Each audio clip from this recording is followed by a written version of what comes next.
Hello, welcome to part 2 of the Polar Perlin Noise Loops. I wrote Polar Noise Loops on purpose as like a wordplay thing. But people kept saying, no, it's Perlin Noise, Perlin Noise. Yes, Polar Perlin Noise Loops. The whole point of this is I'm doing a follow-up of my previous coding challenge where I made this blobby shape which is created with a Perlin noise algorithm, and the end of the shape matches up to the beginning of the shape by walking through a two-dimensional Perlin noise space in a circle. If you're wondering what I'm talking about, go and watch the previous video, but also I forgot in the previous video, I neglected to show this particular sketch created in P5.js by Golan Levin, which demonstrates this idea. So the idea is I want to use Perlin noise values over time, but I want the last value to match up with the first value. And so if I pull those values from a circular path, and in truth it doesn't have to be circular, as long as I end up where I started, then I'm going to have this perfect looping Perlin noise. So why not take that perfect looping Perlin noise and apply it to my GIF loop so that I can, in the GIF loop coding challenge, I just had this rotating circle, and it's very easy to have the end match up with the beginning. But what if what I want to create is random, chaotic, algorithmic scenes of beauty? And an example, an artist who does this is Etienne Jacob. And you can read more about this work at necessarydisorder.wordpress.com. This is a blog post from November 15th, 2017. You can find many more of these like amazing GIFs on Etienne's Twitter account, all of which I will link to in this video's description. So this video is inspired by the beautiful work, and this just is mind-blowing to me. This is not a sketch running over time. It is a perfect loop, yet it seems as if it's just continuous random chaos. So let's go back to all this stuff. So what do I want first? So one thing you might have noticed is in the previous video, I was working in JavaScript. I have now moved over to Java using the processing development environment. This is mostly because what I want to do now is render files out that I can then repackage into a GIF. You can do that in JavaScript too, but I haven't found like a really excellent, elegant solution for doing that yet. So when I'm working with rendering, I generally prefer to be in processing. And also, I like to just show you different things. So I have ported that code. It's the exact same code, but I'm in processing now. So now I'm going to start with this code, but I'm going to remove almost all of it, because what I want ultimately is I just want a single noise value over time walking along the perimeter of a circle. So the idea of looping inside draw is no longer relevant, so I can take that out. The idea of drawing anything is no longer relevant, so I can take that out. I don't need this translate. What I do need is this idea of calling the noise function in two-dimensional space based on an angle that's incrementing over time around the perimeter of a circle. So now that angle has to be a global variable. That angle, every time through draw, gets incremented by some amount. And when I want to make a GIF loop, I'm going to change that to the percentage thing, because I want to go from 0 all the way to 2 pi. And that's the end of the GIF loop. That closes the loop. But for now, just incrementing it by an arbitrary amount is fine. And if I were to say print line r, let's watch this go. So if I run this, what we're seeing is the noise values. Now, this is looping. You can't tell, but I'm getting the same noise values over and again, except not really, because 0.1 isn't perfectly divisible by 2 pi. But I'm not going to worry about that. David Snyder actually pointed out that if I use the radians functions, like 360 divides into 1 perfectly. So I could say like, or it divides into 10 even. So I can plus equal radians of 1. This will actually now give me a perfect loop. Thank you for that suggestion. So now what I need to do is map those noise values to something. So I could do color, I could do position, I could do size. Let's have it do position. I think that's kind of a very literal way of looking at it. So I'm going to now say x equals map r, which has a range between 0 and 1 to 0 and width. I'm going to use the circle function because it's my favorite function. X comma height divided by 2, 100. And now I'm going to do this. And we can see this looks like randomness, right? This looks like randomness. This looks like smooth randomness, Perlin noise, but it is a repeating pattern. Hard to see that repeating pattern, but it is there. Hi, sorry, I know I'm interrupting. You were on a roll there. You're going to loop the noise. It was going to be great. It wasn't great. I'm here. It's been about 5 days, and I've been thinking about this constantly. What is a better way to demonstrate what I'm trying to demonstrate here, looping a chaotic scene with noise? And thank you to Etienne, once again, who came in with some nice advice, with some messages to me over the weekend. And so what I'd like to do is now, you can go and watch what I did before if you want to click over to the live stream. I'll link to that in the timecode video description magic thing. But I'm actually going to continue and do it in a different way from what I did before in this video from the future, although it's present for me now. That was the past.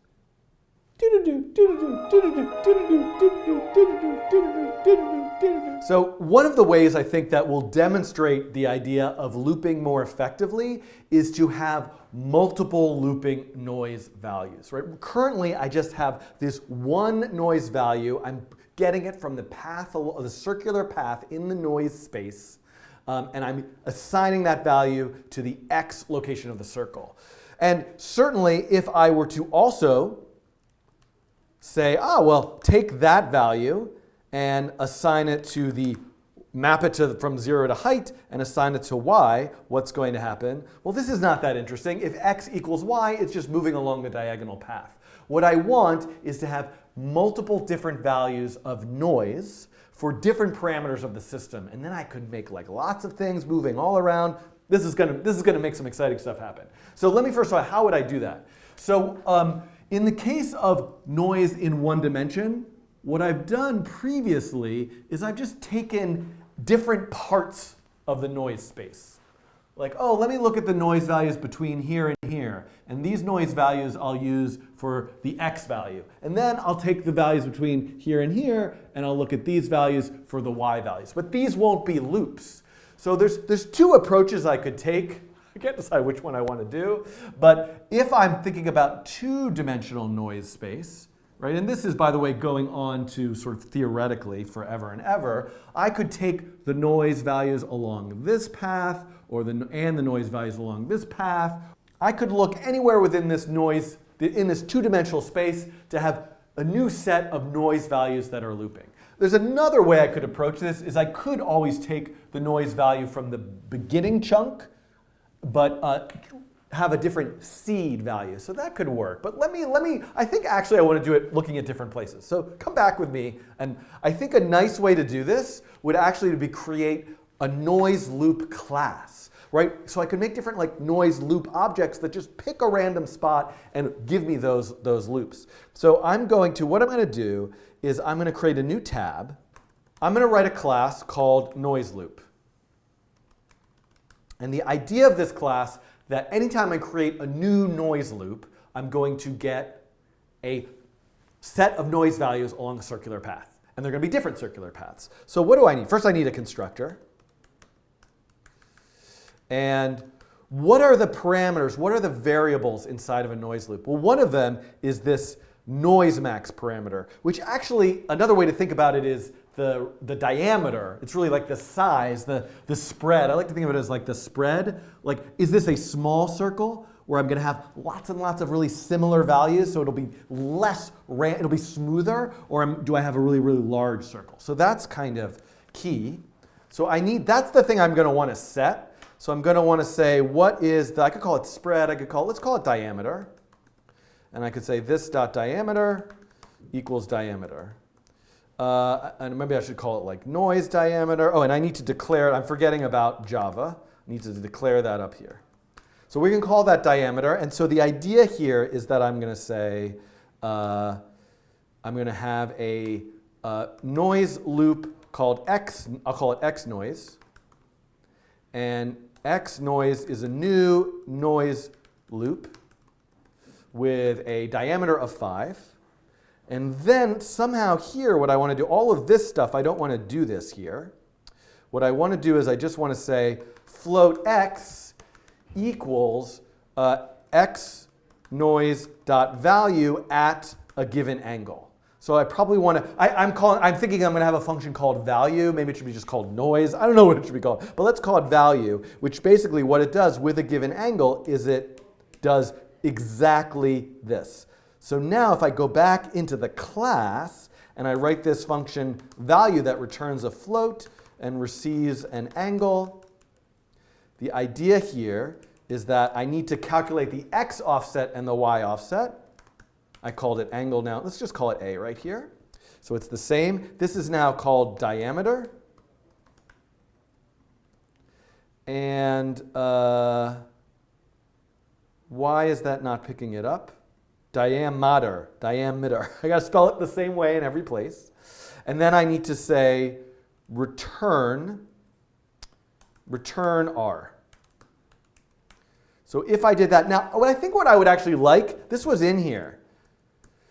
The loop, I think I'd like to define what kind of values I want in the noise loop object should keep track of that. So Perlin noise, right? I could just say return R, but this is always going to give me a value between 0 and 1. But what if I ask the user to say, give me a minimum and a maximum that you want, and then I'm going to always return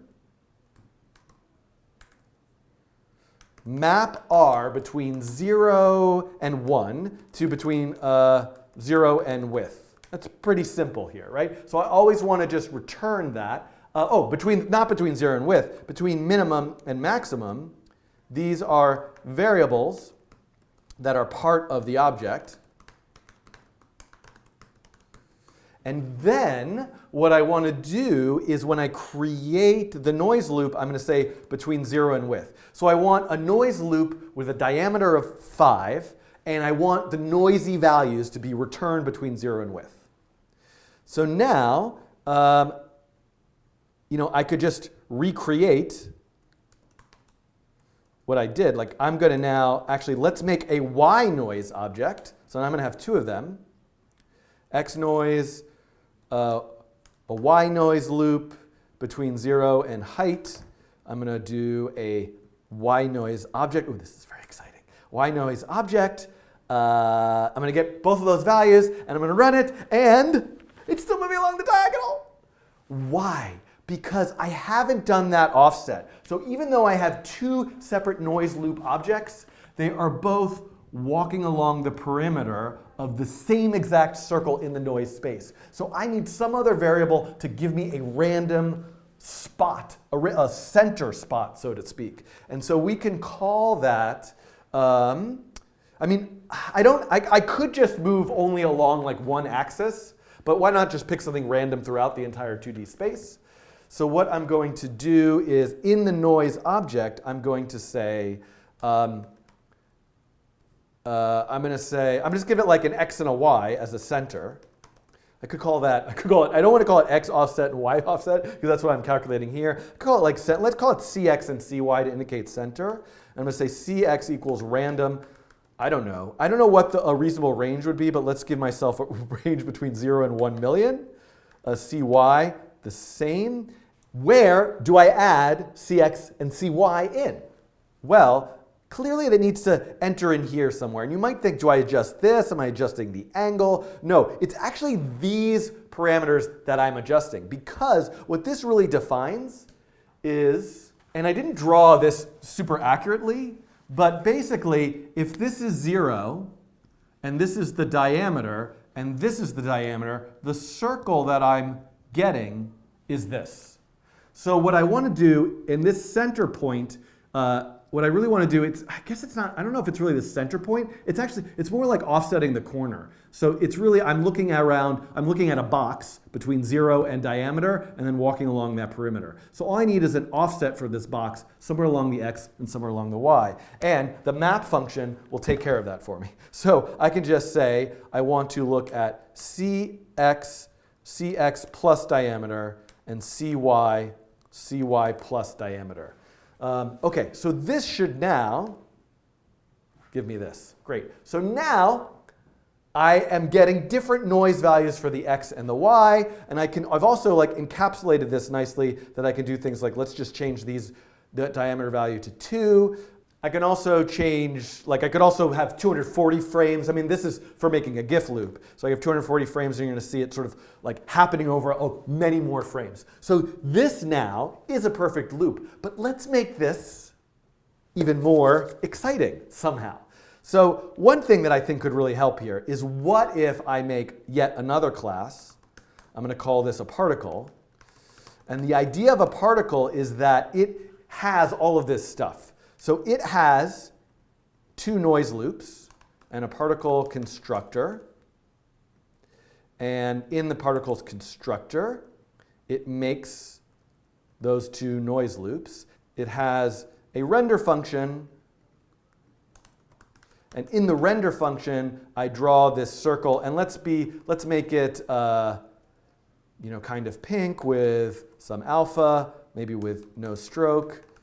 Maybe the size is smaller. And then I'm also going to need to get the angle passed into the render function.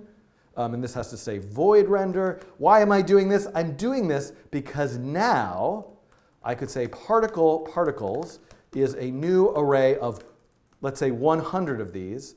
Let's make the window a little bit bigger. And then in setup, I'm going to go iterate over all of the particles. Typing is hard. Particles, index I, and I'm going to make a new particle. And then I am also here going to say for every particle P in particles, P.render with that angle. Now, there we go. Look at this. So now I have a whole bunch of them moving chaotically. Okay, stop. Wait, I'll just do a few more things here. I am going to say, first of all, let's make them a little brighter. Let's add a noise loop for the size. That's the particle's diameter. I'll call it dnoise. Let's add a noise loop for like red values, red, green, and blue values. So I'm going to make some more noise value, more looping noise values, like dnoise is a new noise loop, also with 2, but I want the diameters of these circles to go from 0 to 10 to 60, and then this is going to be for color, so the range is from 0 to 255, and B noise is for blue, 0 to 255, and let's make sure it stays somewhat bright. Let's give them a larger space to work with, actually, since I have so many of them, I don't mind if they leave the window. So I'm going to go negative width plus to width times 2 and negative height to height times 2. That might be a bad idea. And then now I'm going to get some more things, like I'm going to have a diameter, which is the D noise. I'm going to get a R and a B, which is from these other noise loops. And let me get this fill now. Should be down here. And I'm going to say R. Maybe I'll just give that 50, B. And now let's run this. Whoa, it's going really crazy. Why is it going so crazy? Well, I think my diameter values are kind of large. So let's move, let's now, especially because the space is so big. So let me do that. Whoa, that is weird. All right, so I was a little bit, I think, overly ambitious to like pick this very large space by where I would place these little noise circles. And I think it's giving me some weird results. So I'm going to shrink this. I think a random number somewhere between 0 and 1,000 is perfectly reasonable. And so with that, let me run this again. And we can start to see, here we go. This is what I'm looking for. So this looks like a bunch of particles moving smoothly. I can have their colors change. Perhaps their colors should change more rapidly, and maybe their size should also be, and I can have them move a little bit faster. So we can see this. Again, I want to stop myself from trying to be artistic because, as you know, it's not something that I'm capable of doing. What I want to is just show you the technique. This, I think, certainly has the appearance. Maybe you can see the loop. Can you see the loop? It's hard. I don't know. I'm losing my mind here staring at this. It's like looking at those 3D pictures. Do you see it or not?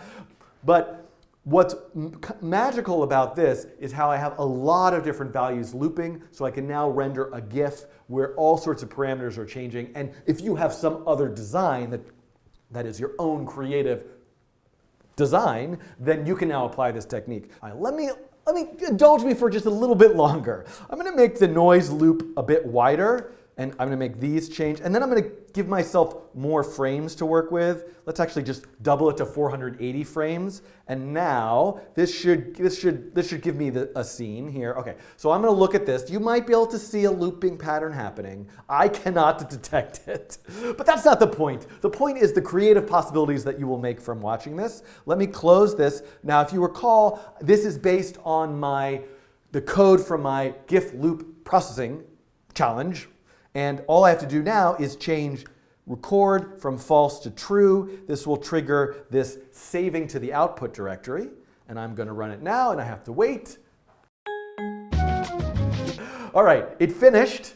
Let's go check to make sure it actually recorded. If I go here, there's an output directory, and all the GIF all the image files that I've saved are in that directory. There's 480 of them. So now if I render those to a GIF, it'll make a loop. Now, in the previous time I did this, I used a website, easygif.com, which was a nice technique for just finding a website, dragging your files, and having it create the GIF. There are plenty of other ways to do it, and one of the ways I want to demonstrate that right now is using something called FFmpeg. FFmpeg is a complete cross-platform solution to record, convert, and stream audio and video. I'm happy to do a video or a tutorial about how to install FFmpeg, but I already have it installed on this computer. And what I can do, this is an application that I can run via the console. So I'm going to go over here to the console. You can see I am in the processing sketch. There is an output directory, and I can say, I don't know FFmpeg, but let's see if I can figure this out. The command, I definitely start by saying FFmpeg. Then maybe I do -i. It's not -i, it's -f, maybe for format. I actually don't know. Read the FFmpeg documentation. Image 2, I'm looking dash frame rate. My frame rate, I think I'm going to do 20. I'll just do 30 frames per second for this GIF. And then -i. Now this is the names of the files. So everything is in a directory called output. And then all the files are named and numbered. So what I can do is I can say GIF dash %0D3? No, %3D. Because basically I'm saying it's GIF dash 3 digits and then .png.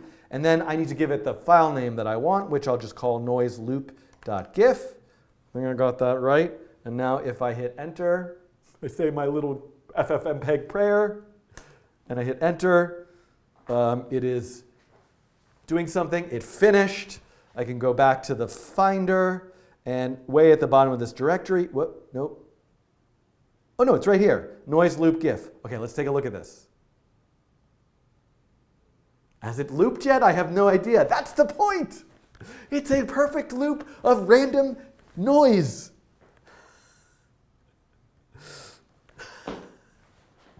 Now, I want to add a couple things to this video, and I would like to come back and actually make a longer video about this and actually implement a noise algorithm itself. I got some comments on the previous video asking about or discussing whether what's in processing is actually Perlin noise. So this is a very interesting question, and there's a long history of this that goes all the way back to 1983, and I don't claim to be an expert on this, so I need to do some more research, and I would be happily take suggestions in this video. But if I go to the Perlin noise Wikipedia page, you can see here Perlin noise is a type of gradient noise developed by Ken Perlin in 1983.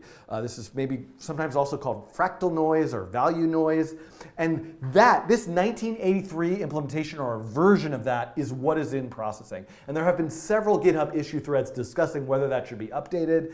And at some point a decision was made to leave it historically what it has been, not since 1983 because processing was started in 2001, because it would really change the way people's projects that were made in processing look, the sort of artistic quality of them, if the noise implementation was redone. But what Etienne uses for his GIFs is actually simplex noise. And so you can see Ken Perlin has published many different updated versions of the algorithm. I don't know if they're all open source or not open source, but this is something I would like to explore, particularly simplex noise, because one thing you might notice about Perlin noise in processing, or the noise function in processing and P5JS, is there are some strange artifacts. And you can see this, some of the problems with Perlin's classic noise, among them computational complexity and visually significant directional artifacts. So you could make the case here that there are some visually significant directional artifacts. And I do not like directional artifacts. I like non-directional smoothness.